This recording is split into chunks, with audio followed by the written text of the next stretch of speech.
அல்லேலூயா. கர்த்தருடைய பரிசுத்த நாமத்துக்கு மகிமை உண்டாவதாக. நாம் வேதமும் தியானமும் பகுதியில் யோபு 37ஆம் அதிகாரம் நாம் வாசித்து தியானிக்க போகிறோம் பிரியமானவர்களே. அல்லேலூயா. இந்த எலிகு தான் பேசிக்கொண்டே இருக்கிறார். எவ்வளவு ஒரு அகங்காரமாக பேசுகிறார்.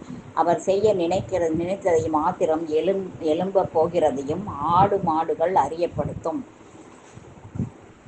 அதனால் உனக்கு ஒன்றும் தெரியாது, நீ ரொம்ப உன்னையவே மேன்மையாக நினைத்துக்கொள்ளாத, மேகங்களையே ஆண்டவர் அறிவார், அது குமுறலை ஆண்டவர், எல்லாத்தையும் ஆண்டவர் தான் உருவாக்கி இருக்கிறாரு.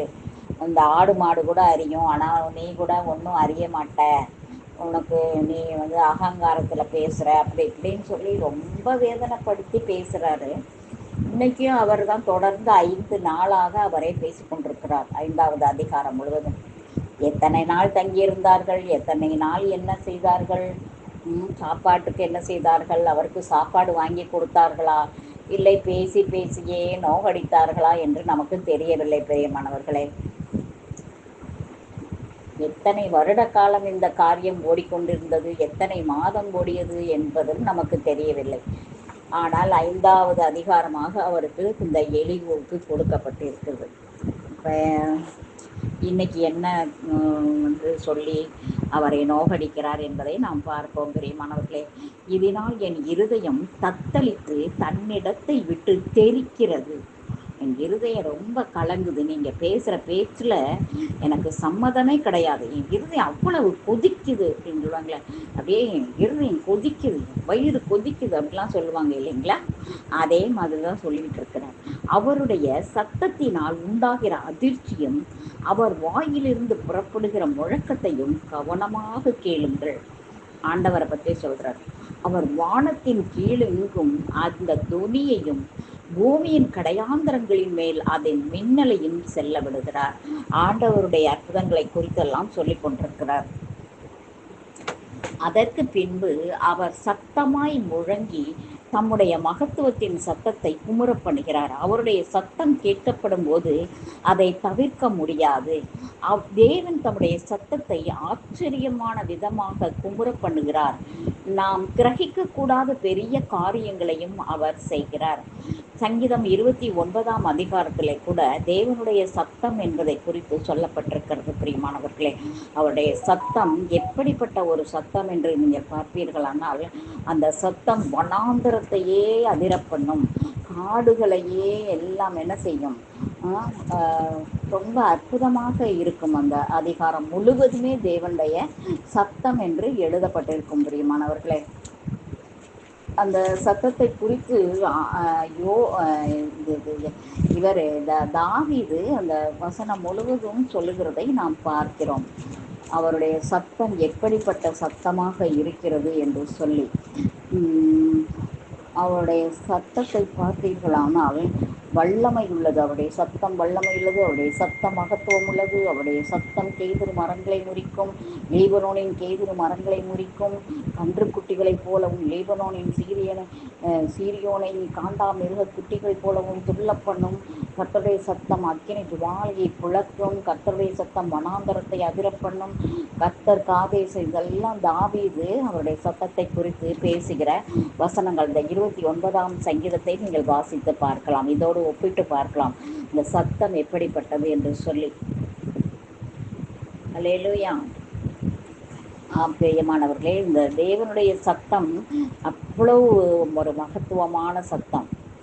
தேவன் தம்முடைய சத்தத்தை ஆச்சரிய விதமாக குமுற பண்ணுகிறார். நாம் கிரகிக்கக்கூடாத பெரிய காரியங்களை அவர் செய்கிறார். அவர் உறைந்த மழையும் மழையையும் தம்முடைய வல்லமையின் பெரும் மழையும் பார்த்து பூமியின் மேல் பெய்யுங்கள் என்று கட்டளையிடுகிறார். தாம் உண்டாக்கின சகல மனுஷரும் தம்மை அறியும்படிக்கு அவர் சகல மனுஷருடைய கையையும் முத்தரித்து போடுகிறார். அப்பொழுது காட்டு மிருகங்கள் தங்கள் குகைகளில் புகுந்து தங்கள் கெவிகளில் தங்கும். அவ்வளோ பெரிய அற்புதமான மழையெல்லாம் வரும்பொழுது காட்டு மிருகங்கள் கூட பயந்து போய் நிற்கும் என்று சொல்லப்படுகிறது. தெற்கே இருந்து சூறாவளியும் வடகாற்றில் குளிரும் வரும். பாருங்கள் பிரியமானவர்களே, அதனால தான் இந்த வட பிரதேசங்களிலெல்லாம் குளிர் பிரதேசங்களாக காணப்படுகிறது. தெற்கே இருந்து சூறாவளி வருகிறதாம்.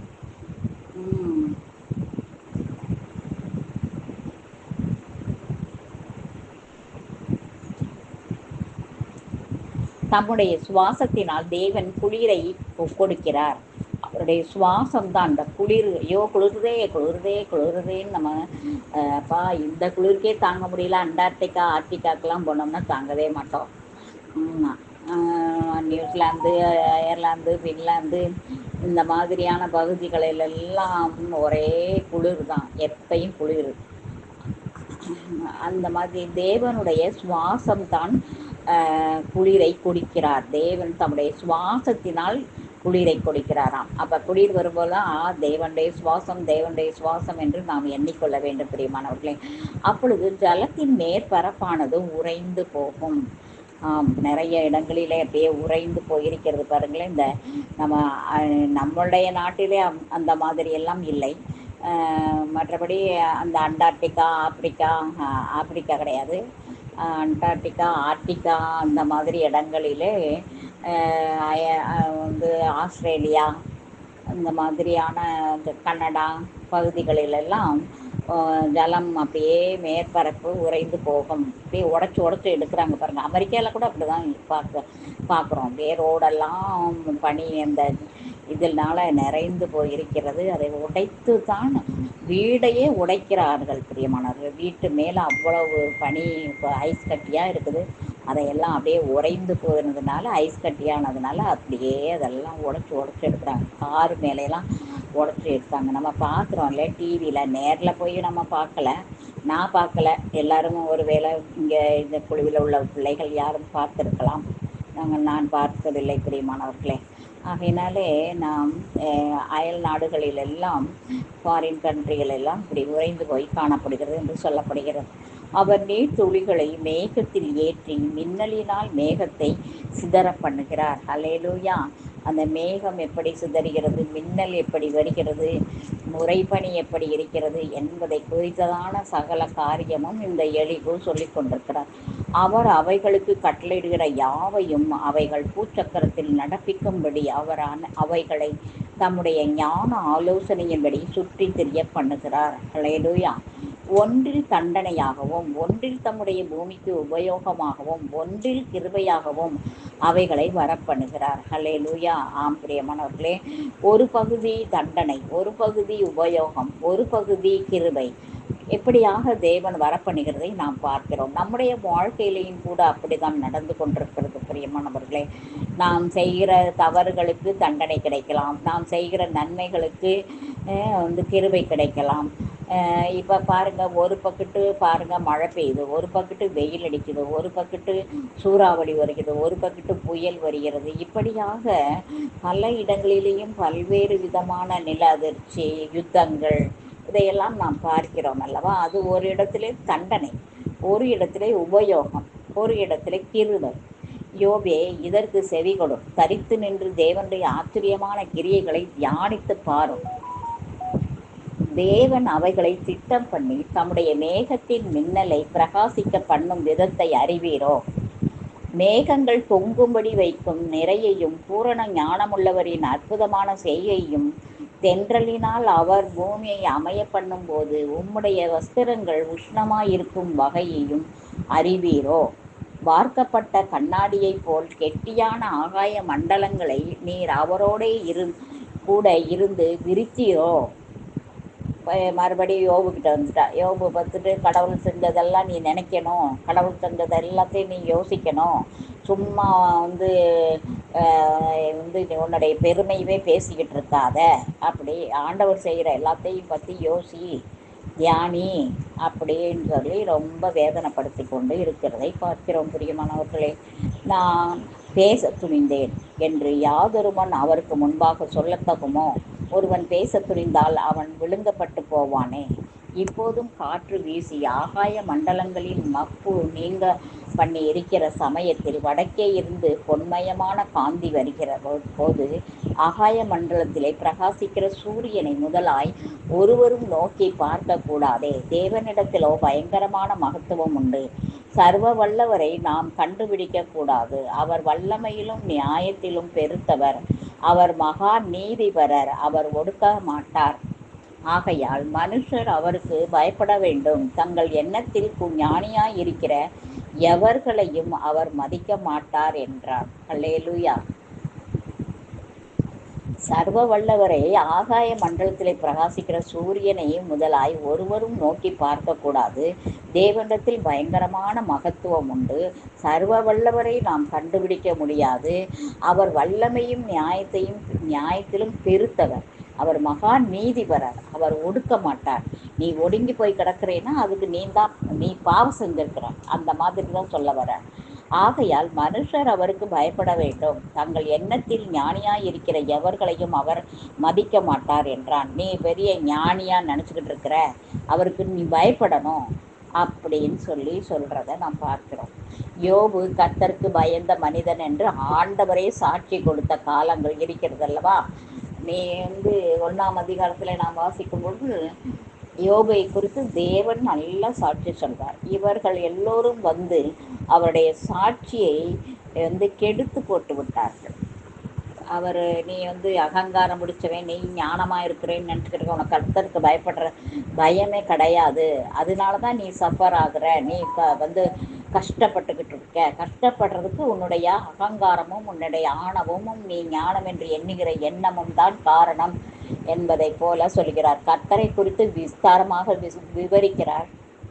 அவருடைய சத்தம் எப்படிப்பட்டது, அவருடைய செய்கை இப்படிப்பட்டது, அவர் எப்படி காற்றை வர வைக்கிறார், எப்படி குளிரை வர வைக்கிறார், எப்படி குறைந்து போக பண்ணுகிறார், எப்படி பனி வருகிறது, எப்படி ஒரு பகுதி ஒரு மாதிரியாக இருக்கிறது, இன்னொரு பகுதி இன்னொரு மாதிரியாக இருக்கிறதுக்கு காரணம் ஆண்டவர் என்றெல்லாம் அவர் சொல்லி கொண்டிருக்கிறதை நாம் பார்க்கிறோம். தெரியுமானவர்களே, இப்படித்தான் நம்முடைய உற்றார் உறவினர்கள், நமக்கு தெரிந்த நண்பர்கள் எல்லாரும் நாம் நொடிந்து போன நேரத்திலே நம்மை குத்தி காட்டுவதற்கென்று 1000 பேர் வருவார்கள். ஆனால் நம்மை குறித்ததான நம்முடைய பக்தி என்ன, நம்முடைய காரியம் என்ன, நாம் ஏன் இப்படி கஷ்டப்பட்டு கொண்டிருக்கிறோம் நமக்கே தெரியாது. கர்த்தர் அனுமதித்திருக்கிறார் என்பதை யோபு மாத்திரம்தான் அறிந்திருக்கிறார். எங்களுக்கு தெரிந்த அருமையான ஒரு பெண் இருக்கிறாள். அவளுடைய குடும்பம் இப்படிதான் மிகவும் வேதனையோடு போய் கொண்டிருக்கிறது. 2 வருடம் நன்றாக போனது. இந்த 2 வருடமும் அவர்கள் மிகுந்த வேதனையும் கஷ்டமும் வியாதியும் அனுபவித்துக் கொண்டிருக்கிறார்கள். அவர்களை குறித்ததான நோக்கம் சித்தம் பெரியது என்பதை அவர்களே உணர முடியாமலும் வாழ்ந்து கொண்டிருக்கிறார்கள் என்று நாம் சொல்ல முடியாது அல்லவா. நீங்க உணரல, நீங்க ஆண்டவரை பத்தி தெரியல, அதனாலதான் இவ்வளவு சஃபர் ஆகுறீங்கன்னு போய் அந்த பிள்ளைங்களை குத்தி காட்டலாமா? காட்டக்கூடாது. பிரியமானவர்களே, அவர்களுக்காக நாம் செபிக்க வேண்டும். அவர்களுக்கும் ஒரு நல்ல வாழ்க்கையை தேவன் வைத்திருக்கிறார். தேவன் அவர்களை பிரியமாக நேசிக்கிறார். தான் நேசிக்கிற புத்திரரை சிட்சிக்கிறேன் என்று சொல்லுகிறார். அல்லேலூயா. வேற யாரு நம்மளை இப்போ 2 பிள்ளைங்க அடுத்த வீட்டு பிள்ளையும் நம்ம பிள்ளையும் வரும்பொழுது அந்த பையனை நாம் உபசரிக்கிறது வித்தியாசமாக இருக்கும், நம் பிள்ளைகளை உபசரிக்கிறது வித்தியாசமாக இருக்கும். இதனால பிள்ளைகள் பொறாமைப்படுகிற காரியங்கள் கூட இருக்கிறது. ஆகையினாலே நாம் என்ன செய்யக்கூடாது, அதையெல்லாம் ஒரு பொருட்டாக எண்ணக்கூடாது. இப்போ ஒரு சில வீடுகளில் அடுத்த பிள்ளைகளை மோசமாகவும் தன் பிள்ளையை மிகவும் அதிகமாகவும் நேசிக்கிற குடும்பங்களும் இருக்கிறார்கள். அந்த மாதிரி தான் பிள்ளை சில குடும்பத்தில் 2 பிள்ளைகளையும் ஈக்குவலாக சமமாக நடத்துகிறவர்கள் இருக்கிறார்கள். தெரியுமானவர்கள், 4 விதமான மனிதர்கள் எங்கேயுமே இருக்கதான் செய்வார். ஆகையினாலே மனிதர்களை நாம் எந்த விதத்திலையும் குறை சொல்வதோ குற்றப்படுத்துவதோ கூடாது. அது ஒன்று பிசாசின் காரியம், இல்லை ஆண்டவருடைய காரியம், இல்லை என்றால் நம்முடைய காரியமும் 3 பேருடைய காரியமும் இருக்கிறது. தெரியுமானவர்களே, 3 பேருடைய காரியம் என்று சொல்லும்போது நமக்கே தெரியும். சில பேரை பார்த்தாலே இவர்கள் பொறாமை பிடித்தவர்கள், பெருமை பிடித்தவர்கள் என்று அவர்கள் பார்த்த மாத்திரத்திலே அவர்களை சொல்லிவிட முடியும். சில பேரை சொல்லவே முடியாது, அவர்கள் ரொம்ப நல்லவராகவே இருப்பார்கள். சில பேர் பார்க்கும்போது அப்போ சில பேர் நல்லவர்களாகவும் இருக்க மாட்டாங்க, கெட்டவர்களாகவும் இருக்க மாட்டாங்க. சில பேர் கெட்டவர்களாகவும் இருப்பாங்க, நல்லவங்க மாதிரியும் நடிக்கிறாங்க. அப்படியெல்லாம் சில மக்கள் இருக்கிறாங்க. பல்வேறு 4 விதமான மனிதர்கள் எல்லா இடங்களிலேயும் இருக்கிறார்கள். நாம் தான் அதை டிசைனிங் பண்ணி அந்த ஞானத்தை பெற்றுக்கொள்ள வேண்டும் கர்த்தரிடத்தில். இவர்கள் நல்லவர்களா கெட்டவர்களா, இவர்களுக்கு உதவி செய்யலாமா, இவர்களை தவறாக பேசுவோமா இல்லை உயர்வாக பேசுவோமா, எதை குறித்து நாம் சிந்திக்க தேவையில்லை. பிரியமானவர்களே, நம்முடைய ஆத்துமாவை காத்துக்கொள்ள வேண்டும். அநேக 1000 ஆத்துமாக்களை கொள்ளை பொருளாய் சம்பாதிப்பதற்கு நாம் செலவு பண்ணப்படவும் அப்படி ஆனேன் என்று பவுல் சொன்னதைப் போல நாம் ஆத்துமாக்களை ஆதாயம் பண்ண வேண்டும். அவர்களை குத்தி குத்தி குத்தி காட்டி அவர்களை கடினமாக நடத்தக்கூடாது.